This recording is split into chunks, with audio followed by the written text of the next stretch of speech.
around here in Anchorage. Hi girls, say hi. Jade, say hi. Dad, say hi. Hello. No here. Hello. So we're going to Anchorage. And Jelana, say hi. Say hi. And guys, so we're here in Anchorage. There you go, Jelana, say hi. Jelana, say hi.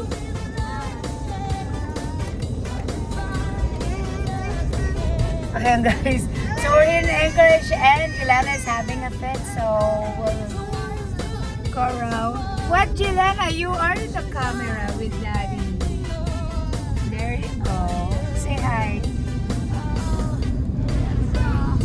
Jelana, there you go guys. So we're going to check it out and enjoy Anchorage for now. So we're going to tour you around in Anchorage. And, Go to Target. Okay. Look, baby. Let me see if you can see it. She pointed out. letting go. Hey, what's that, baby? Yo, look over there. No, letting go.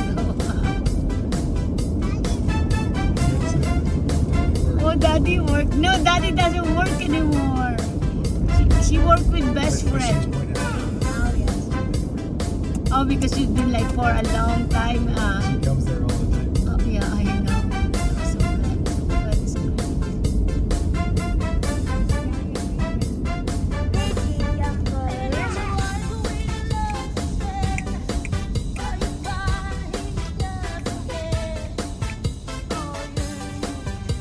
So we're here in Anchorage.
now, the end of my vacation when I come back. Because if she doesn't cook for him, like little chicken nuggets and stuff like that, she's cooking. So on her day off, she like makes enough meals, so there's a lot of leftovers, so vegetables. I think that's what she said. She cooked more. Yeah, she's. So that's good. They got that sea bass stuff like that. They're gonna make chicken tacos or fish tacos and stuff. Oh, you give them sea bass? Yeah. Oh, nice. That's their hole in that thing. Oh, nice. Oh, yeah. Send it out with fish. Oh, nice. Frozen sea bass and then Yeah, she doesn't eat it. but they eat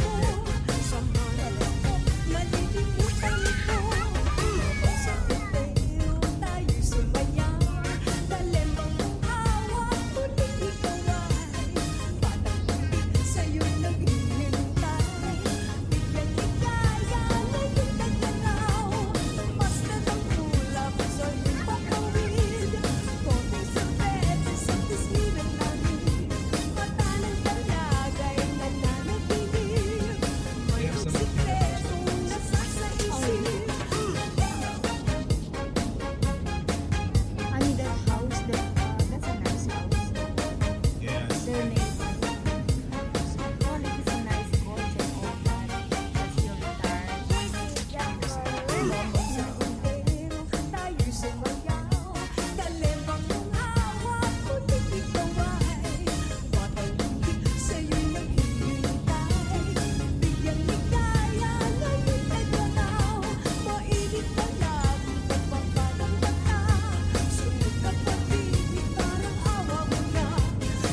At the